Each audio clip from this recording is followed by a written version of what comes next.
सुहेलदेव जयंती की तैयारी में जुटी सुभाषपा। डॉक्टर अरविंद राजभर ने आंधीपुर में लगाई चौपाल। 22 फरवरी को महाराजा सुहेलदेव की जयंती समारोह की तैयारी को लेकर सुहेलदेव भारतीय समाज पार्टी सुभाषपा ने जनसंपर्क अभियान तेज कर दिया है। इसी क्रम में सुभाषपा के राष्ट्रीय प्रवक्ता डॉक्टर अरविंद राजभर फूलपुर तहसील क्षेत्र के आंधीपुर गांव पहुंचे, जहां उन्होंने चौपाल लगाकर लोगों से संवाद किया। चौपाल के दौरान डॉक्टर अरविंद राजभर ने अधिक से अधिक संख्या में अहोल स्थित जनता इंटर कॉलेज के बाग में पहुंचकर कार्यक्रम को सफल बनाने का आह्वान किया। उन्होंने कहा कि महाराजा सुहेलदेव का जीवन संघर्ष और सामाजिक समरसता का प्रतीक है, इसलिए जयंती समारोह में सभी समाज के लोगों की भागीदारी जरूरी है। पत्र प्रतिनिधियों द्वारा पूछे गए एक सवाल के जवाब में, जिसमें 22 फरवरी को ही कैबिनेट मंत्री अनिल राजभर द्वारा माहौल के टिकुरिया मैदान में आयोजित कार्यक्रम को लेकर सुभाषपा और भाजपा के बीच मतभेद की बात कही गई, तो डॉक्टर अरविंद राजभर ने स्पष्ट किया कि कोई मतभेद नहीं है। उन्होंने कहा कि उनका अलग कार्यक्रम है, जबकि सुभाषपा अहोला में जयंती मनाने की तैयारी कर रही है। उन्होंने पुनः लोगों से अधिकाधिक संख्या में कार्यक्रम में शामिल होने की अपील की। कार्यक्रम की अध्यक्षता रामनाथ राजभर ने की तथा संचालन कृष्ण कुमार राजभर ने किया। इस मौके पर संदीप राजभर, गुड्डन राजभर, रमाशंकर राजभर, संतोष कुमार, श्याम राजभर, सुरेंद्र यादव, रविंद्र यादव, प्रभावती सहित अन्य लोग उपस्थित रहे। आइए सुनते हैं सुहेलदेव भारतीय समाज पार्टी के राष्ट्रीय प्रवक्ता डॉक्टर अरविंद राजभर ने क्या कुछ कहा। इसके पहले ताज़ा तरीन खबरों के लिए जनहितकारी न्यूज़ 24 को सब्सक्राइब, लाइक और शेयर जरूर करें। आज आप आंधीपुर में आए हुए हैं, क्या मुख्य उद्देश्य रहा? देखिए, 22 फरवरी 2026 को जनपद आजमगढ़ के ब्लॉक अहेरौला के जनता इंटर कॉलेज में चक्रवर्ती सम्राट राष्ट्रवीर राजभर महाराजा सुहेलदेव राजभर जी की 1017वीं जयंती मनाई जाएगी।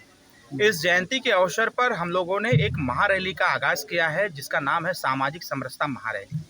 और उस महारैली में हम सबके नेता, हम सबके अग्रज, करोड़ों गरीबों की आवाज़ बुलंद करने वाले माननीय श्री ओम प्रकाश राजभर जी का आगमन हो रहा है। उसी कार्यक्रम के उद्देश्य से आज आंधीपुर ग्राम सभा में हम अपने माननीय जिलाध्यक्ष युवा मोर्चा श्री कृष्ण कुमार राजभर जी के घर पर आए हुए थे। गाँव के लोगों में जागरूकता मैंने देखा, कितना बदलाव हुआ है जब से हम लोग राजनीति में आए हैं, गरीब जनता को जगाने का काम कर रहे हैं, उसमें कितना बदलाव आया है, यह सारी चीज़ें आज देखने को मिला। जो कार्यक्रम 22 तारीख को है, वह कार्यक्रम में चढ़ बढ़ के हमारे युवा, हमारी महिलाएं, हमारी बेटियां और जो हमारे बड़े बुजुर्ग हैं, वरिष्ठ जन हैं, सर्व समाज के लोग चढ़ बढ़ के हिस्सा लें, उस कार्यक्रम में अपना योगदान करें। और जो वहाँ पर हम सबके नेता माननीय ओम प्रकाश राजभर जी जिस विचारधारा को लेकर के लड़ाई लड़ने का निरंतर काम करते हैं, उसको सुनने का काम करें और इस पे सहमति भी दर्ज कराने का काम करें। यही बगल में टिकुरिया में 22 फरवरी को अनिल राजभर अपना प्रोग्राम लगा रहे, इस पे क्या कहेंगे, क्यों? देखिए, ये लोकतंत्र है और लोकतंत्र में सबको स्वतंत्रता प्राप्त है, वो कुछ भी कर सकते हैं। तो ऐसा नहीं है कि कार्यक्रम नहीं होगा किसी का। जो भी कार्यक्रम कराना चाहते हैं वो कार्यक्रम कराएं, इस पे कोई पाबंदी नहीं है।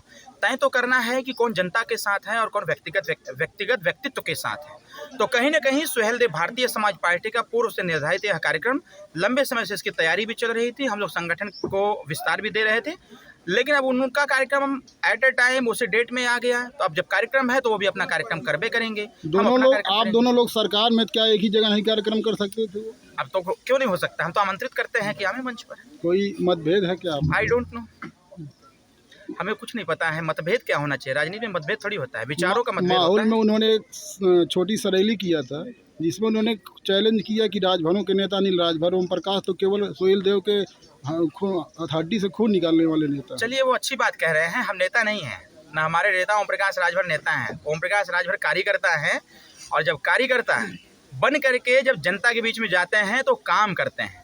नेता लोग वो होते हैं जो अपने पीछे पीछे लोगों को घुमाने का काम करते हैं, और कौन नेता है कौन क्या है इसका निर्णय तो जनता करती है।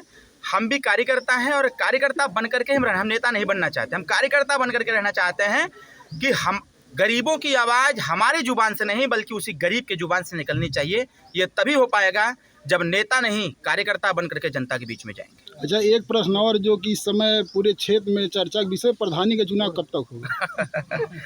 देखिए, प्रयासरत तो हम लोग हैं कि प्रधानी का चुनाव एक महीना डिले करके कराया जाए, लेकिन ये जरूर सत्य है SIR प्रक्रिया को देखते हुए जिस प्रकार से डेट बढ़ाया गया है, मात्र 1-1.5 महीना और आगे बढ़ सकता है।